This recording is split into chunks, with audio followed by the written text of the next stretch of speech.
Good evening, ladies and gentlemen. Jai Hind.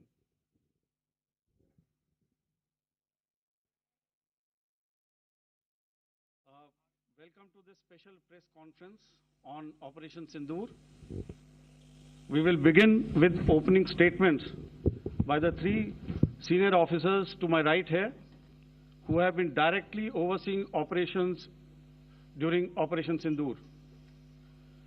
We have Lieutenant General Rajiv Ghai, Director General Military Operations, who will cover the aspects related to land domain. Air Marshal A.K. Bharti, to his right, Director General Air Operations, will provide insights on the air domain. And to my right is Vice Admiral A.N. Pramod, Director General Naval Operations, who will cover aspects on maritime domain. Following their briefings, we will move on to the question-answer session. I now request the DGMO to commence the opening brief. Thank you, Sandeep. A very good evening to all of you, ladies and gentlemen. You are all by now familiar with the brutality and the dastardly manner in which 26 innocent lives were prematurely terminated at Pahalgam on the 22nd of April. When you combine those horrific scenes and the pain of the families that the nation witnessed with numerous other recent terrorist strikes on our armed forces and defenseless civilians, we knew that the time had arrived to make yet another compelling statement of our resolve as a nation. Operation Sindoor was conceptualized with a clear military aim to punish the perpetrators and planners of terror and to destroy their terror infrastructure. What I do not state here, of course, is the often stated determination of India and its intolerance to terror. It set into motion a very diligent and microscopic scarring of the terror landscape across the borders and the identification of terror camps and training sites.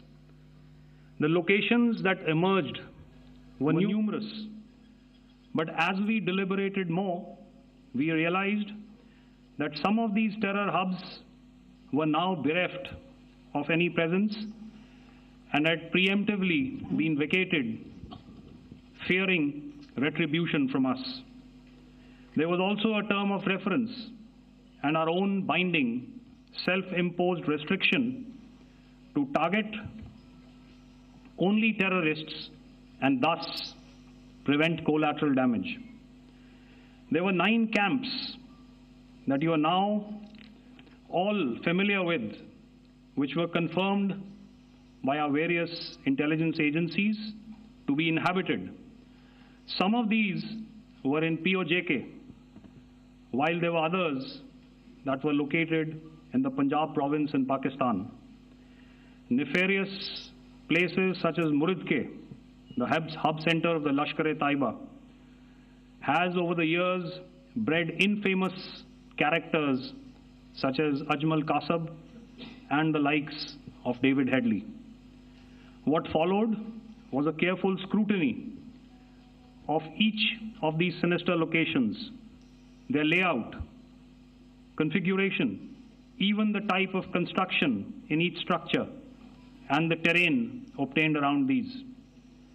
This was with an obvious intent to deduce and identify the exact vector that was required for their neutralization, as also the eyes in the sky that we would send up to ensure that we brought back evidence that we had indeed targeted what we set out to. The precise images of these engagements on that fateful and historical night have already been showcased during the first press statement on the 7th of May that was helmed by our Foreign Secretary. I have no doubt in my mind that we achieved total surprise, and those strikes across those 9 terror hubs left more than 100 terrorists killed, including high-value targets such as Yusuf Azhar, Abdul Malik Rauf, and Mudassir Ahmed that were involved in the hijack of IC-814 and the Pulwama blast. The line of control was also violated soon after by Pakistan, and the erratic and rattled response of our enemy was apparent from the number of civilians, inhabited villages, and religious sites such as Gurudwaras that were unfortunately hit by them, leading to a sad loss of lives. The Indian Air Force played a major part in these strikes by engaging some of these camps, and the Indian Navy provided wherewithal in terms of precision munitions. The Indian Air Force obviously had their assets up in the sky, and I will here request Air Marshal Bharti, the Director General of Air Operations, to detail for you the methodology that the men in blue adopted to successfully manifest this mission. Thank you, Rajiv. A very good evening, ladies and gentlemen. It indeed is a difficult time that we have to come here like this and brief you. We could have done without this, but we had no choice. As the DGMO has detailed, the event was precipitated by the dastardly act at Pahalgam. The sequence of events have already been detailed. We carefully selected the targets, and out of the 9 selected targets, the target systems that were given to the Indian Air Force were the notorious training camps at Bhavalpur and Muridke, these being further from the international boundary.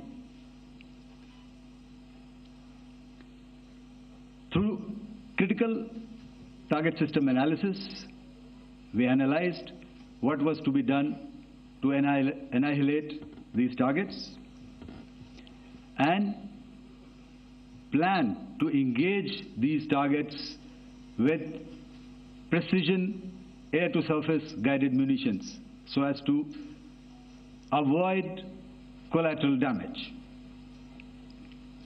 The modalities of planning process I will not go through at this instant. However, what I would like to show you is the results that we achieved through our targeted airstrikes. Could I have the second slide, please?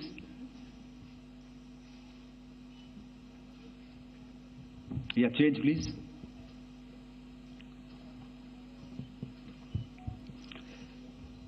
Okay. This is what the terror infra at Muridke looks like. If you see, north is as indicated, and to the right is east, where the international boundary lies. Could we have the next slide, please?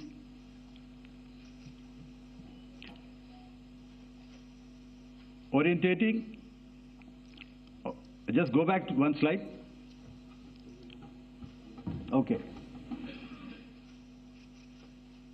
Please have a look at this red building, the series of buildings out here, and this empty ground. Next. If you relate, the empty ground is here, and you see this is the first weapon that is impacting. This is the impact point number 1 on Muridke training camp with our precision guided weapons on early morning 7th. Next, please. Keep your eyes glued for the second weapon coming in and the second impact on the selected target point. Next slide, please.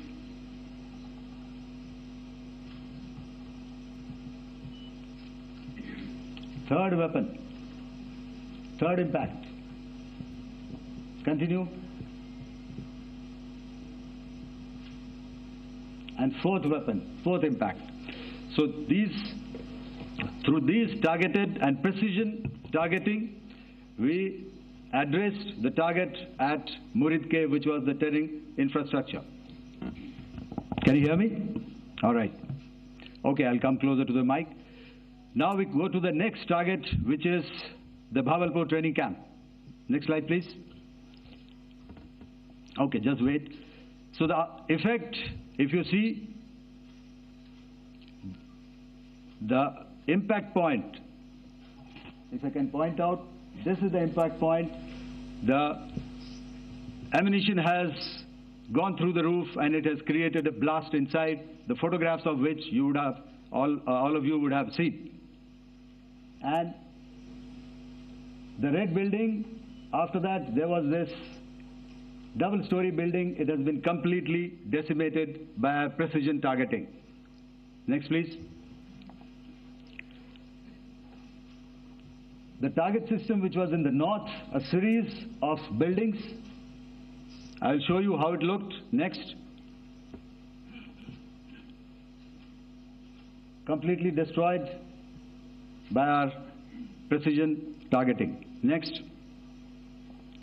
Now coming to Bhavalpur, this is the target complex that we are dealing with, a fairly large target complex. So we had to carefully choose the points that we needed to address, which were high value and which would meet our stated objectives of eliminating the terrorists. I would like to draw your attention to this red canopy, and in relation to that, I would cover the targets. One target system is a series of buildings here, other one here, and other one out here. Next slide, please.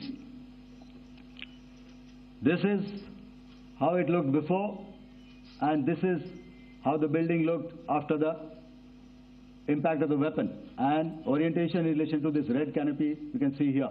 Next, please. Before, next, and after. The roofs have completely collapsed. Next. This is the target system. Next. Precision targeting, and we've achieved our objectives here. Next. All right. So that was what we did on the 7th. Our objective was to address these two terrorist camps, and that we did with precision. And thereafter, we maintained a robust air defense posture, because remember, our objective was to target the terrorists and terrorist infrastructure, not any other infrastructure, not the Pakistani military, not the Pakistani any other infrastructure. So that is what we have maintained on the 7th of May. However, what we saw in the evening of 7th of May, we were saturated with a raid of Pakistani unmanned aerial vehicles and small drones. And these came in waves in our civilian areas, over our military installations, and all of them were successfully intercepted. Few of them did manage to land. However, there was not much damage that they did. And we have our robust counter-US hard kill and soft kill systems which did the job. However, the difference here was that we had targeted the terrorists. The adversary now has targeted our civilians and the military infrastructure. So it had to be responded to.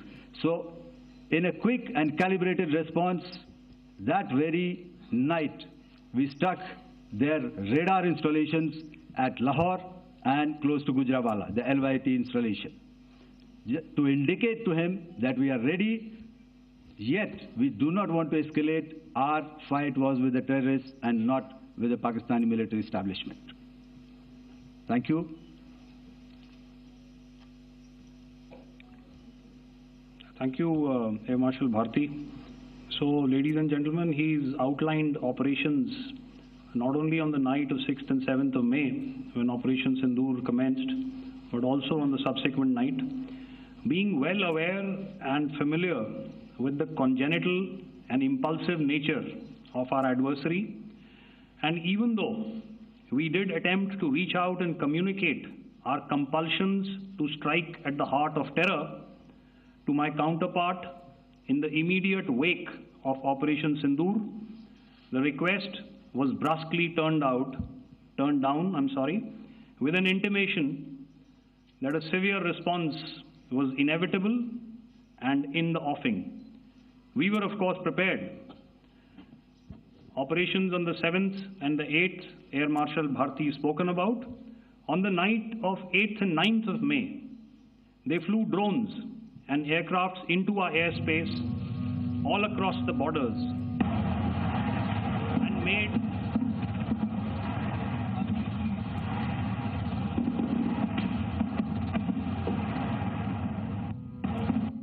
and made largely unsuccessful attempts to target numerous military infrastructure. Violations on the line of control by Pakistan also commenced yet again and precipitated into fierce RT engagements. The air operations on the night of 8th and 9th of May, I'll yet again request the DG Air Operations to cover.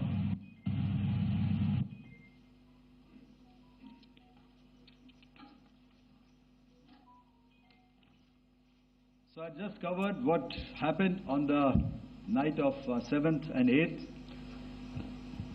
What we found that on the night of 8th and 9th, starting as early as 22:30 hours, our cities had a mass raid of drones, unmanned aerial vehicles, UCAVs, starting right from Srinagar, going down right up to Nalia. It was a mass raid in waves, and it was relentless. However, we were prepared, and our air defense preparedness ensured that there is no damage on ground or to any of the intended targets that the enemy might have planned for. The difference between 7th night and 8th night was that on 7th night, he sent in his Jihad class of UAVs, however, these UAVs can go some distance, they are armed. However, on the 8th, less numbers of armed UCAVs were there or UAVs were there, and more numbers of quadcopters, maybe for surveillance or just for harassment of civilians. This continued till midnight. Our air defense preparedness ensured that there was no damage on the ground, either to the military installations or to the civilians. However, the enemy had yet again shown that he wanted to up the ante and he wanted a fight, and we were up to the task. In a measured and calibrated response, we once again targeted his military installations, which included his SAM sites at Malirkant. This also included his surveillance radar sites at Lahore and close to Gujranwala. These were suitably addressed, and thereafter his drone attacks continued even till morning, which we countered, and during the daytime there was some respite. Here I would like to bring out another aspect. What we found was that while the drone attacks were being launched from somewhere close to Lahore, enemy had allowed his civilian aircraft to also continue to fly out of Lahore. Not only his own aircraft, but international passenger aircraft, which is quite insensitive, and we had to exercise extreme caution, even at the cost of some tactical disadvantage, to ensure that there is no damage to any of the civilian aircraft. And this was also brought out in our press briefing during the day. So I will now hand over to my colleague to cover the events of 9th onwards. On land, we also undertook certain measures such as deployment of air defense and electronic warfare assets to establish an integrated grid with the Indian Air Force, and I have seen and heard some of you wax eloquent about the benefits of such an architecture when it comes to negating and combating air intrusions. We also carried out deployment to include movement of our forces in the land, sea, and air domains. The night of the 9th and the 10th of May saw similar intrusions by drones and aircrafts, and this time there was a concerted effort to target airfields and some very, very important logistic installations, albeit yet again unsuccessful and denied gallantly and efficiently, I must say, by the integrated Indian Air Force and Indian Army Air Defense. We further strengthened our deployment and also initiated some pressure points to send a very clear and unambiguous message to the other side to desist from any misadventures on land. Some of the airfields and dumps saw repeated attacks in waves from the air. All were thwarted. The Pakistan Army has reported to have lost approximately 35 to 40 personnel in artillery and small arms firing on the line of control between the 7th and the 10th of May. What the other side had probably also not reckoned with was the speedy and precise turnaround and hit back by the Indian Air Force. And I will yet again ask Air Marshal Bharti to speak about these significant and game-changing strikes. I will thereafter request Vice Admiral Pramod, my colleague and Director General of Naval Operations, to tell us about some very telling naval maneuvers in the Arabian Sea that exerted pressure on the night of 9th and 10th of May. Over to you, sir. Thank you. Commencing about 2000 hours, that is 8 p.m. local time, on 8th of May, several Pakistani unmanned aerial systems, drones, combat vehicles attacked multiple IF bases.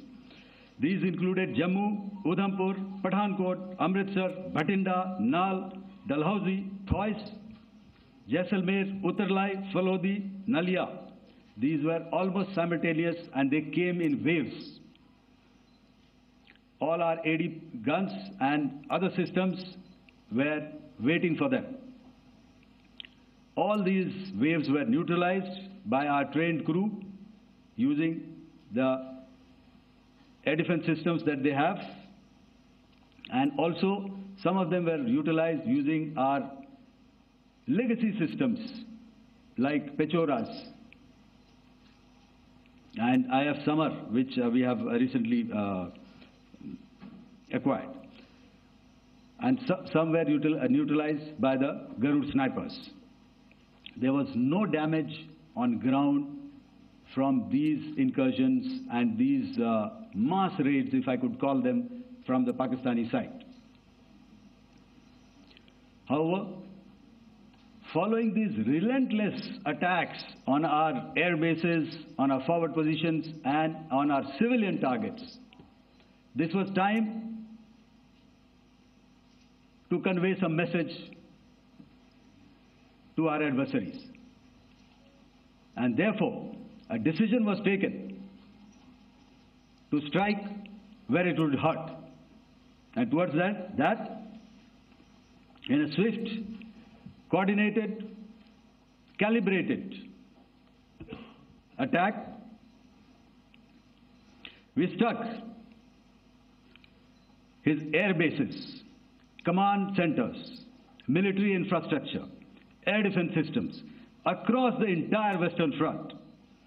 The bases we struck include Chaklala, Rafiki, and mind you, Chaklala is Islamabad, Rahim Yar Khan, Sakar, sending a clear message that aggression will not be tolerated. This was followed by strikes at Sargoda, Bholari, Jacobabad.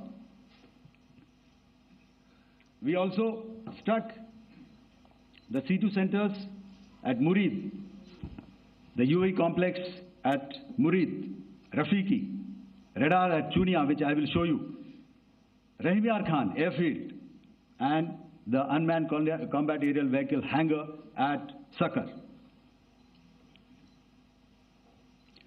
I would like to reiterate here that we have the capability to target every system at these bases and more. However, it was only a measured response to instill good wisdom to our adversary to refrain from further escalation. IF's response was directed only at military installations, avoiding civilian and collateral damage. I would now like to show you some of the effects that have been achieved as a result of our air operation.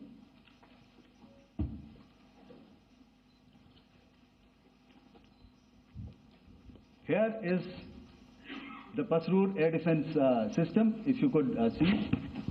Zoomed up view, this is the radar mounted on a high tower. And after the strike,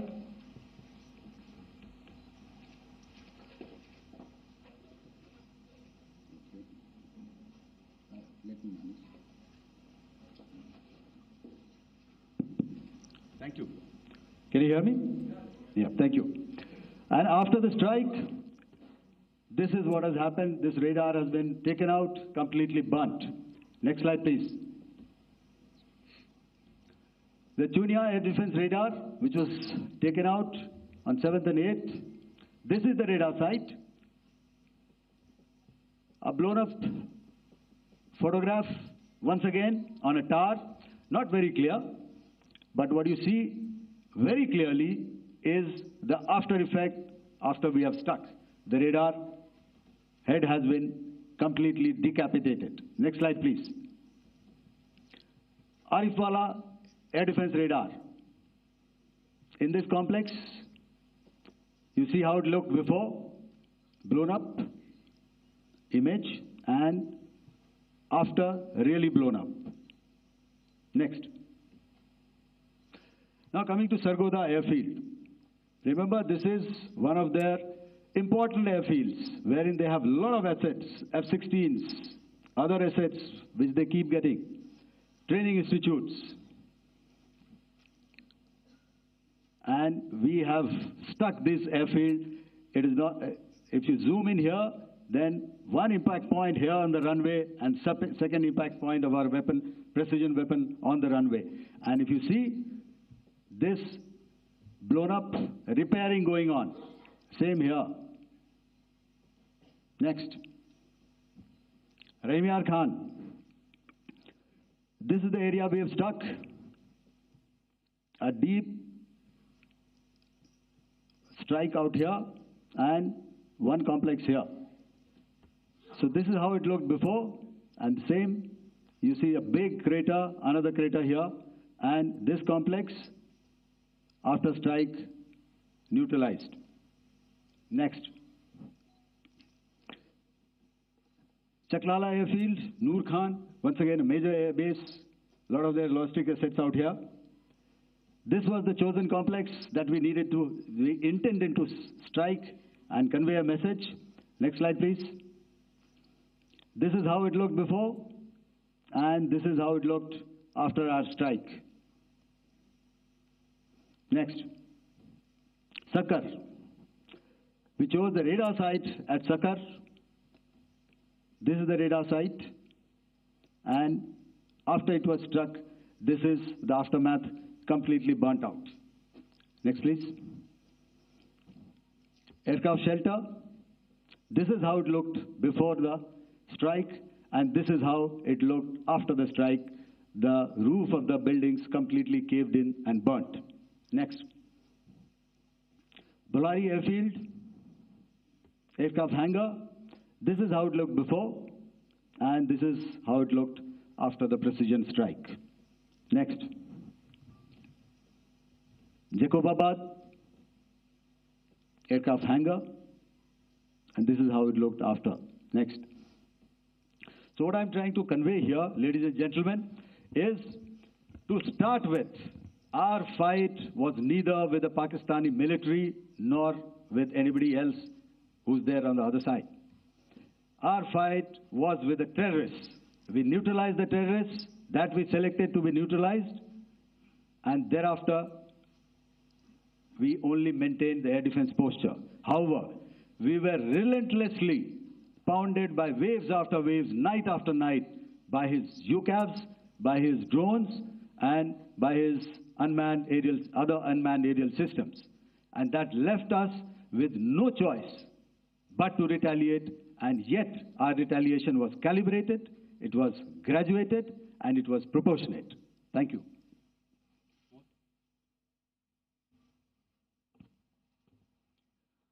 Good evening, ladies and gentlemen.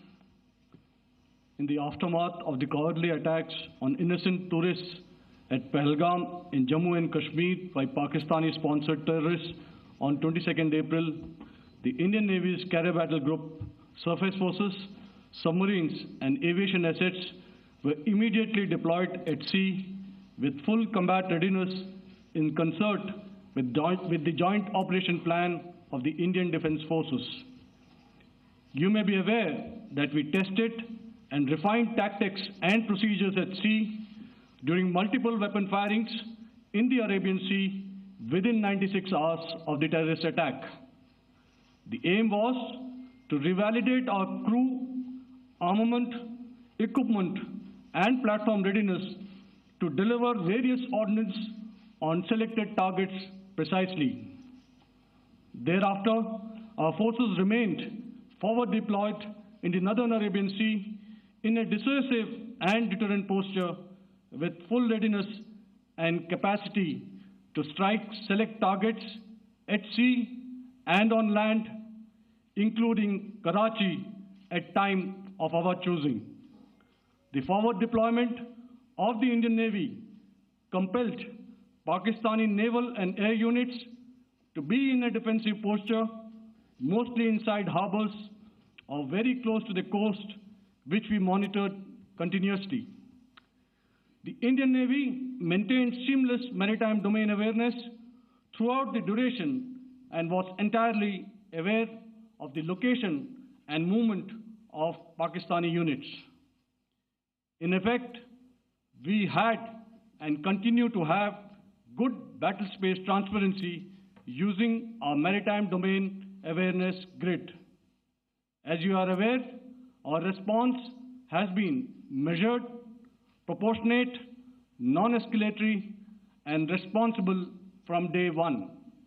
Accordingly, the calibrated approach considered all options, including the ability of the Indian Navy for offensive action from and at sea. As part of this escalation control mechanism, the application of force by the Navy was planned in a synchronized manner in coordination with the Army and Air Force, the highlight being teams from the three services working closely in an integrated manner. Along with the kinetic actions by the Indian Army and Indian Air Force, the overwhelming operational edge of Indian Navy at sea contributed towards Pakistan's urgent request for a ceasefire yesterday. As we speak, Indian Navy remains deployed at sea in a credible deterrent posture to respond decisively to any inimical action by Pakistan or Pakistan-based terrorists. Thank you. Samnovarna, Jai Hind. Now I'll hand over to Director General Military Operations for further proceedings. Ladies and gentlemen, on the 10th of May, in the morning, even as we were getting into a huddle to wargame the events of the previous night, a routine exercise, I received a message on hotline from my counterpart in Pakistan seeking my willingness to communicate. Since our initial aim was to strike at terror camps, and all our actions in the subsequent days were in response to the intrusions and violations by the Pakistan Air Force and its army, it was decided that I would indeed speak with my counterpart. You are already aware I've seen it being covered on national television, that my communication with the Pak DGMO was conducted at 15:35 hours yesterday and resulted in cessation of cross-border firing and air intrusions by either side with effect from 1700 hours 10th of May, after he proposed that we cease hostilities. We also decided to further speak on the 12th of May, that's tomorrow, at 1200 hours, to discuss the modalities that would enable the longevity of this understanding. However, disappointingly, and must I add, expectedly, it took only a couple of hours for the Pakistan Army to violate these arrangements by cross-border and across the line of control firing, followed by drone intrusions across the expanse of the Western Front through last night and in the early hours of the morning today. These violations were responded to robustly and dealt with as they must be. We have earlier today sent another hotline message to my counterpart highlighting these violations of the understanding between the DGMOs on the 10th of May and our firm and clear intent to respond to these fiercely and punitively, if repeated tonight, subsequently, or later. In this regard, I must inform all of you that the Chief of Army Staff has earlier today conducted a security review and has granted full authority to our Army commanders for counter-actions in the kinetic domain in case of any violation by Pakistan. In the end, I pay my solemn homage to my 5 fallen colleagues and brothers from the armed forces and civilians who have tragically lost their lives in Operation Sindoor. Our hearts go out to the bereaved families, and we express our solidarity to them in this lifetime and beyond, at this grave juncture in their lives. Their sacrifices shall always be remembered and spoken of in glowing terms by a grateful nation. We have thus far, ladies and gentlemen, exercised, and my colleague Pramod highlighted this, immense restraint, and our actions have been focused, measured, and non-escalatory. However, any threat to the sovereignty, territorial integrity, and safety of our citizens will be met with decisive force. Jai Hind. Okay, ladies and gentlemen, we are now open for questions. All right, now, since I would not know all of you, I would expect you to please raise the placard or your hand, and once I indicate, I expect you to please give out your name and the media group that you belong to.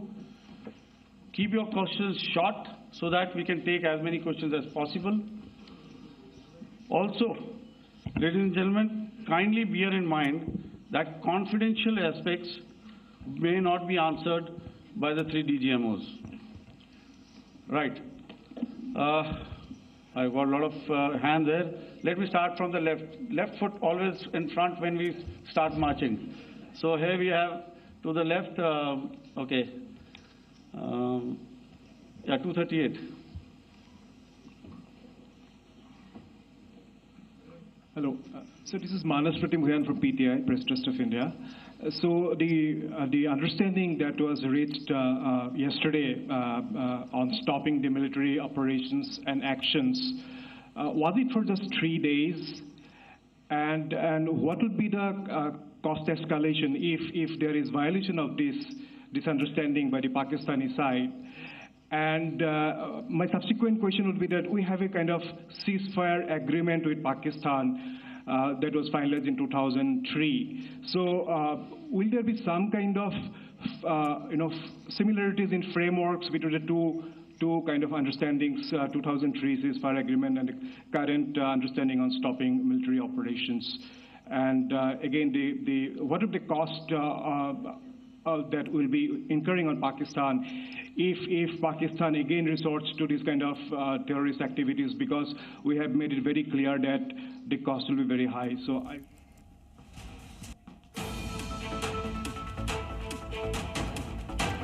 तो इस वक्त की बड़ी खबर आपको बता दें, पाक DGMO ने फोन से संपर्क किया था। ये तमाम जानकारियां अभी इस बड़ी प्रेस कॉन्फ्रेंस के जरिए साझा की गई है। ऑपरेशन सिंदूर से जुड़ी ये बहुत बड़ी खबर आपको बता दें।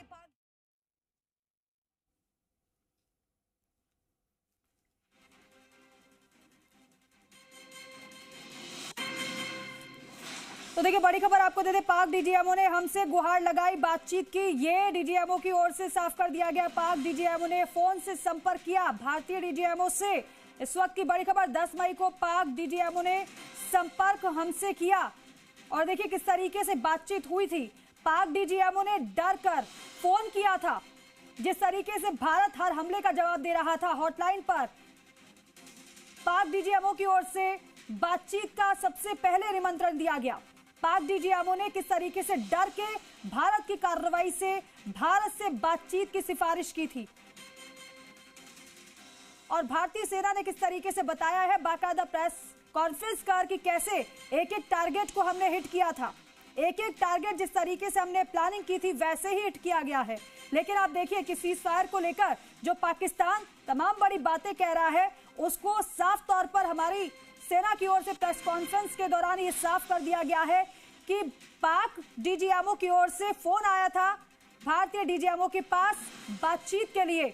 डर कर पाकिस्तान की ओर से किस तरीके से कहा गया कि अब बस करो, क्योंकि लगातार पाकिस्तान के हर एक हमले का भारत जवाब दे रहा था। तो देखिए, ऑपरेशन सिंदूर में पाकिस्तान के किस तरीके से एयरबेस को हमने निशाना बनाया, यह भी साफ कर दिया गया बाकायदा सबूतों के साथ सेना की ओर से जब प्रेस कॉन्फ्रेंस की गई तो बताया गया कि देखिए कौन कौन से ठिकानों को हमने नष्ट किया है। और ये सबूत जो टीवी स्क्रीन पर हम आपको दिखा रहे हैं कि किस तरीके से कैसे पहला ये आतंक का ठिकाना नजर आता था, लेकिन उसके बाद जब हमने कार्रवाई की तो उसके बाद तबाही का मंजर भी, वो तस्वीर भी आपने देखी। All right. The cost escalation, I'll leave it to your best imagination. I've already said that the response will be fierce and punitive. Now, the right foot forward. Yeah.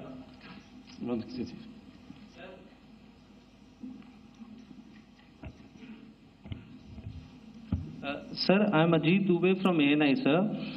Sir, my question is that you talked about the loss of lives to the Pakistan army, that was around 35 to 40 kills secured by the Indian army.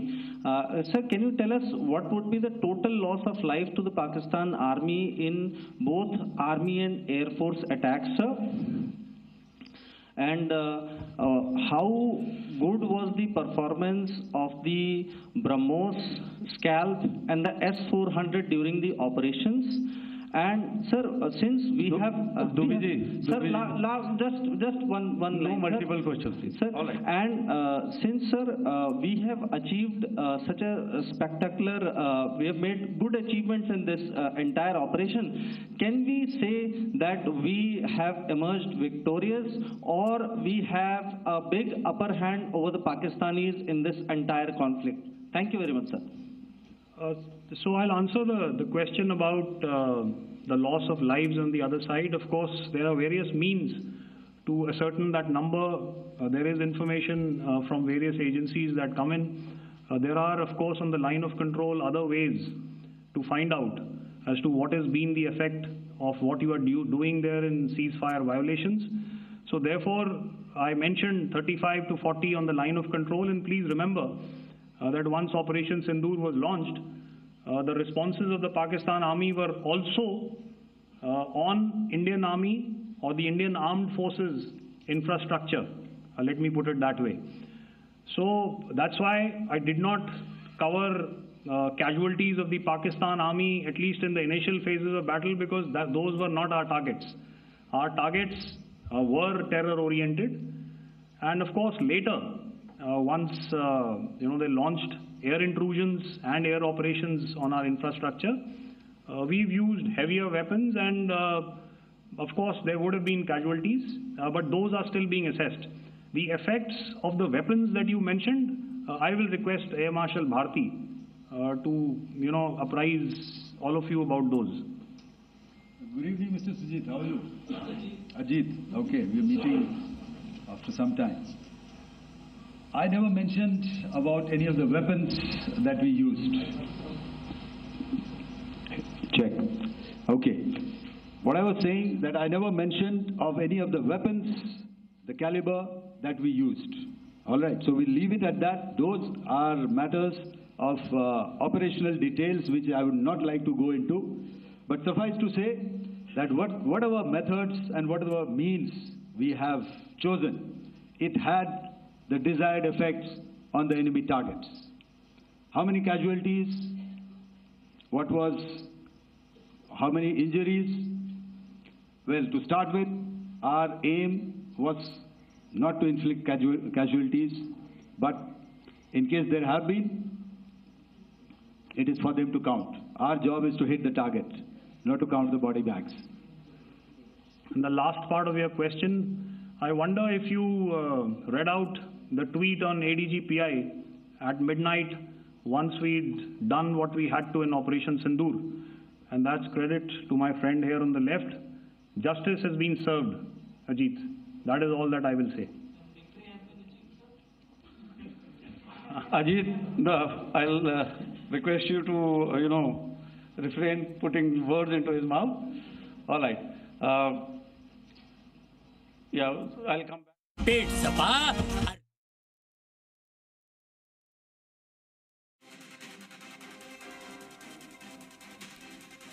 तो देखिए, सेना की press conference में जानकारी दी जा रही थी किस तरीके से पाक डीजीएमओ की ओर से खुद फोन आया था बातचीत के लिए, और उसके बाद ही देखिए कैसे सीज फायर पर सहमति बनी थी और किस तरीके से हमारी सेना ने पाकिस्तान के भीतर घुसकर अटैक किया, पाकिस्तान के अंदर जो आतंकियों के ठिकाने थे उन पर, और ये साफ कर दिया गया जो ऑपरेशन सिंदूर था, ऑपरेशन सिंदूर वो साजिशकर्ता जिन्होंने उस पूरे घटनाक्रम को अंजाम दिया, और दूसरे वो आतंकी जो लगातार भारत में घुसपैठ करके ऐसे नापाक इरादों को अंजाम देते हैं, उन पर टारगेट था हमारा, और हमने उसे अंजाम दिया पूरी सफलतापूर्वक।